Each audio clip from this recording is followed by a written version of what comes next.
Hello everyone. तो आज हम लोग डिस्कस करने वाले हैं कंप्यूटर के इंपॉर्टेंट 20 क्वेश्चन जो कि आपके एग्जाम के लिए इंपॉर्टेंट है। ध्यान दीजिएगा, ये क्वेश्चन एग्जाम में पहले पूछे गए हैं। ठीक है, वीडियो को लाइक एंड शेयर जरूर करें। पार्ट 1, पार्ट 2, पार्ट 3 अपलोड है, इनकी प्लेलिस्ट बना दी गई है और इनका लिंक जो है डिस्क्रिप्शन बॉक्स में दिया हुआ है। अगर आप अभी तक आपने नहीं देखा तो देख लीजिएगा। सभी क्वेश्चन इंपॉर्टेंट है, आपको कोई भी क्वेश्चन को स्किप नहीं करना है। तो पहला क्वेश्चन है, क्या है, निम्नलिखित में से कौन सी आउटपुट युक्ति नहीं है। मैंने आपको कई बार बताया कि इनपुट डिवाइस और आउटपुट डिवाइस क्या होते हैं। इनपुट डिवाइस वो होते हैं जिससे हम लोग कंप्यूटर को कमांड देते हैं, इनपुट देते हैं, इन्फॉर्मेशन देते हैं। ठीक है, जैसे कीबोर्ड हो गया, माउस हो गया। और आउटपुट वो होता है जिससे हमको रिजल्ट दिखता है, जैसे हमको मॉनिटर पर रिजल्ट मिलता है। हम लोग प्रिंटर से प्रिंट आउट निकालते हैं, स्पीकर से गाना सुनते हैं। ठीक है, तो जो सही आंसर हो जाएगा यहाँ पे, कौन सी आउटपुट युक्ति नहीं है। चार ऑप्शन आपके सामने दिया हुआ, तो ऑप्शन नंबर यहाँ पे सी, कीबोर्ड। ठीक है, कीबोर्ड जो है ये आपका इनपुट आउटपुट युक्ति नहीं है, ये जो है इनपुट डिवाइस है। ठीक है, एग्जाम्पल के रूप में देख लीजिए आउटपुट क्या क्या होती है। Output device monitor, printer, speaker, plotter, screen, image, projector. Input क्या होती हैं, keyboard, mouse, track ball, joystick, scanner, microphone, webcam और जो बार कोड रीडर होता है वो। स्प्रेडशीट अनुप्रयोग क्रमादेश निम्नलिखित में से कौन सा है। तो जहाँ पे ऑप्शन नंबर बी है MS एक्सेल। ठीक है, देखिए MS एक्सेल जो है स्प्रेडशीट अनुप्रयोग क्रमादेश है। ठीक है, MS एक्सेल एक इलेक्ट्रॉनिक स्प्रेडशीट होती है। जिन लोगों को संख्या का विश्लेषण करना होता है, रिकॉर्ड करना होता है, व्यवस्थित करना होता है, उनको इसकी आवश्यकता होती है। ठीक है, तो option number B is the correct answer. Next है, कंप्यूटर में त्रुटि को निम्नलिखित में से क्या कहा जाता है। डिबग, बग, इनमें से कोई नहीं। कर्सर। देखिए बहुत इंपॉर्टेंट क्वेश्चन है, बेसिक क्वेश्चन है, बट एग्जाम में कई बार ही पूछा गया है। तो जो सही आंसर है, कंप्यूटर की जो एरर होती है, जो त्रुटि होती है, उनको हम लोग बग कहते हैं, बग। ठीक है, और इसकी जो बग होती है यानी कि जो त्रुटि होती है, एरर को दूर करने के लिए हमको हम लोग डिबग कहते हैं। डिबग, एरर को, बग इज दैट त्रुटि, डिबग उसको दूर करना। नेक्स्ट है, कंप्यूटर स्क्रीन पर दिखाई देने वाले ब्लिंकिंग सिंबल को हम लोग क्या कहते हैं। माउस, हैंड, कर्सर या लोगो। ठीक है, तो हम लोग उसको क्या कहते हैं, कर्सर कहते हैं। ठीक है, एरो टाइप का होता है, बदल भी सकते हैं इसका हम लोग लोगो, तो ये कर्सर होता है। ठीक है, तो option number C is the correct answer. Mouse जो है इनपुट डिवाइस है। ठीक है, नेक्स्ट है, टेक्स्ट को इटैलिक बनाने के लिए शॉर्टकट की कौन सी होती है। शॉर्टकट की पूछा है, तो इटैलिक बनाने के लिए हम लोग Ctrl+I करते हैं। ठीक है, अंडरलाइन करने के लिए Ctrl+U करते हैं, और जो है प्रिंट करने के लिए Ctrl+P करते हैं। Email, electronic mail, full form भी पूछा था, तो ईमेल का फुल फॉर्म का इलेक्ट्रॉनिक, इलेक्ट्रॉनिक मेल। इसके जन्मदाता कौन है।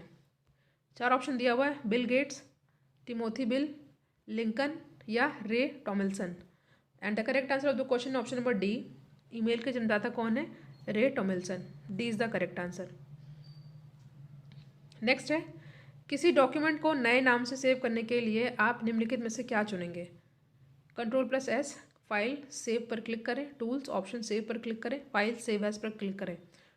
तो किसी भी डॉक्यूमेंट को नए नाम से सेव करने के लिए हम क्या यूज़ करते हैं फाइल सेव एज करेंगे, फिर आपको जिस भी नाम से सेव करना होता है सेव कर सकते हैं। ठीक है, नेक्स्ट है, सेलेक्ट किए गए टेक्स्ट को एक स्थान से दूसरे स्थान पर ले जाने के लिए आप निम्नलिखित में से किसको चुनेंगे। बहुत ही ज़्यादा इंपॉर्टेंट क्वेश्चन है, तो जो सही आंसर है option number C, cut and paste. ठीक है, सेलेक्ट किए गए टेक्स्ट को एक स्थान से दूसरे स्थान पर ले जाने के लिए कट एंड पेस्ट कमांड का चुनना होता है। ठीक है, नेक्स्ट क्वेश्चन है, हार्डवेयर का वह अंग जो आपके कंप्यूटर के अंकीय सिग्नलों को अनुरूप सिग्नलों में परिवर्तित करता है और जो टेलीफोन लाइनों के लिए जरिए प्रेषित होता है, वो क्या कहलाता है। चार ऑप्शन दिया हुआ है, ट्रांसलेटर, ब्लू कोड कन्वर्टर या मोडेम। तो नाइन्थ क्वेश्चन का सही आंसर होगा ऑप्शन नंबर डी, मोडेम। ठीक है, मोडेम हो जाएगा सही आंसर, इंपॉर्टेंट है ये। इंटरनेट का एक उदाहरण निम्नलिखित को कहा जाता है। लैन, मैन, वैन, PAN. Local area network, wide area network. ठीक है, तो इंटरनेट का एक उदाहरण निम्नलिखित में से किसे कहा जाता है, तो ये जाएगा ऑप्शन नंबर सी, वैन, wide area network. C is the correct answer. LAN का भी फुल फॉर्म मैंने बताया, लोकल एरिया नेटवर्क। पैन का क्या होता है, पर्सनल एरिया नेटवर्क। ठीक है, और मैन का होता है मेट्रोपॉलिटन एरिया नेटवर्क। फिलहाल सही answer option number C. Excel में कोई भी फॉर्मूला सदैव निम्नलिखित से शुरू होता है। किससे शुरू होता है? ठीक है, इंपॉर्टेंट क्वेश्चन है। परसेंटेज प्लस इक्वल टू या माइनस का साइन। तो जो यहाँ पे सही आंसर होगा, एक्सेल में कोई भी फॉर्मूला सदैव निम्नलिखित से शुरू होता है, यहाँ पे हो जाएगा option number B is the correct answer. Cursor के बाईं ओर से कैरेक्टर डिलीट करने के लिए कौन सी की होती है? एंड, बैकस्पेस, होम या डिलीट? तो जो सही आंसर है ऑप्शन नंबर यहाँ पे B is the correct answer, backspace. Cursor के बाईं ओर कैरेक्टर डिलीट करने के लिए बैकस्पेस तथा दाईं ओर कैरेक्टर को डिलीट करने के लिए डिलीट की होती है। नेक्स्ट है, MS वर्ड का प्रयोग मूलतः निम्नलिखित के लिए किया जाता है। डेटाबेस सृजित करने के लिए, डेटा को विश्लेषण करने के लिए, विभिन्न प्रलेख तैयार करने के लिए या स्लाइड करने के लिए। तो MS वर्ड का प्रयोग मूलतः निम्नलिखित में से किस लिए किया जाता है? तो ये किया जाता है, MS वर्ड माइक्रोसॉफ्ट द्वारा विकसित वर्ड प्रोसेसर है। इसका मुख्य प्रयोग विभिन्न प्रलेख तैयार करने के लिए किया जाता है। ऑप्शन नंबर सी है सही आंसर। नेक्स्ट है, निम्नलिखित में से कौन से ऑपरेटिंग सिस्टम का उदाहरण है? डॉस, OS2, OS/2, यूनिक्स या इनमें से सभी? तो निम्नलिखित में से कौन से ऑपरेटिंग सिस्टम का उदाहरण है? तो यहाँ पे जो सही आंसर होगा ऑप्शन नंबर डी, ये सभी जो है ऑपरेटिंग सिस्टम के उदाहरण है। DOS, Unix, OS/2। ECS निम्नलिखित के लिए रखा जाता है? Electronic clearing system, electronic centred system, electronic cross system, electronic conversion system. कई बार पूछा गया प्रश्न है, बहुत ही ज़्यादा इंपॉर्टेंट है। देखिए, वीडियो आपके लिए हेल्पफुल हो तो वीडियो को लाइक कर दिया करिए एंड शेयर भी कर दिया करिए। ठीक है, तो जो ECS का होगा यहाँ पे सही आंसर क्या होगा? Option number A, electronic clearing system. याद कर लीजिए, कई बार पूछा गया इलेक्ट्रॉनिक क्लियरिंग सिस्टम। देखिए, इसमें कुछ फैक्ट बताऊंगी आपको, सब याद कर लेना है। एक बाइट निम्नलिखित में से किसके बराबर होता है? 8 बिट, 16 बिट, 64 बिट, 32 बिट। देखिए, एक बाइट में होता है 8 बिट। ठीक है, एक बाइट में 8 बिट, तो सही आंसर है ए। अब आपको जो याद करना है, 1 बाइट इजक्वल्स टू 8 बिट। ठीक है, और 1 निबल इजक्वल्स टू 4 बिट। कहने की बात यह है कि 8 बिट मिल करके एक बाइट बनाते हैं, हाँ, और 4 बिट मिल करके एक निबल बनाते हैं।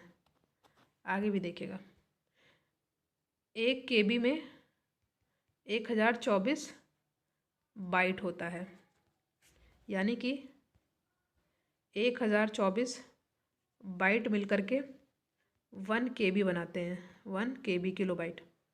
और 1024 KB मिल करके 1 MB बनाते हैं, MB मतलब मेगाबाइट।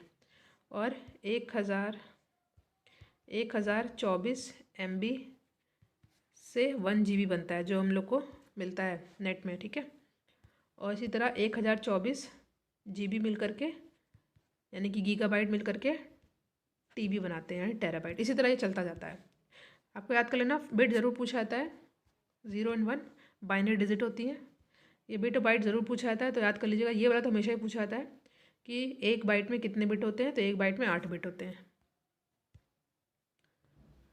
नेक्स्ट है, निम्नलिखित में से कौन सी कंप्यूटर की अस्थायी मेमोरी है, स्मृति है? अस्थायी। ठीक है, एक प्राइमरी मेमोरी होती है, एक सेकेंडरी मेमोरी होती है। ठीक है, प्राइमरी और सेकेंडरी। तो जो पूछा है, निम्नलिखित में से कौन सी कंप्यूटर की अस्थायी स्मृति मेमोरी है? ठीक है, अस्थायी, ध्यान दीजिएगा। जो मेमोरी है, यहाँ मेमोरी है, लिख लेते हैं। ठीक है, इसमें एक होती है प्राइमरी, ठीक है, एक होती है यहाँ पे सेकेंडरी। ठीक है, प्राइमरी होती है, सेकेंडरी होती है। प्राइमरी में भी एक स्थायी होती है और एक अस्थायी होती है।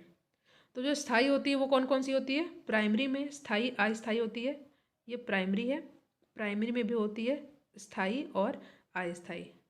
तो स्थायी में होता है ROM, read only memory, P ROM, ठीक है, EP रोम, एंड एक और होता है ई रोम। और जो अस्थायी होती है एक ही होता है, वो होता है RAM, random access memory.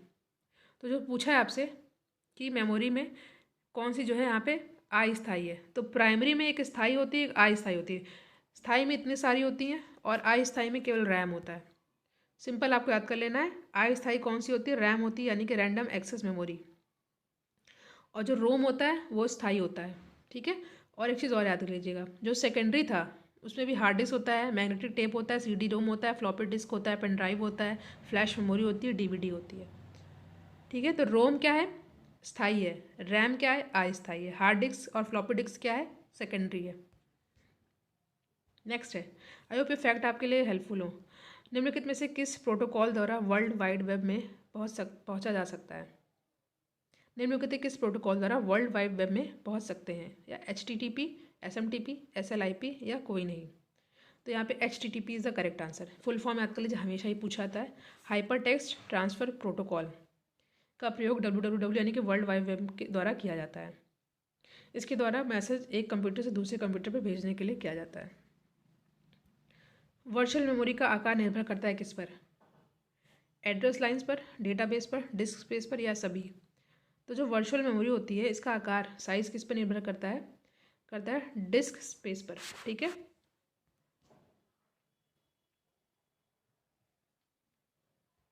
Next है, कंप्यूटर के कीबोर्ड में कितनी वर्णमालाओं की कुंजी होती है, की होती है।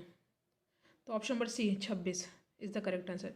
देखिए कंप्यूटर की कीबोर्ड है वो इनपुट डिवाइस होती है, इसमें 26 वर्णमालाएँ होती हैं, ठीक है। और वैसे नॉर्मली बात की जाए जो कीबोर्ड होता है, कीबोर्ड जो होता है, मान लीजिए कीबोर्ड है, बटन है सारी, 102 की होती हैं, ठीक है।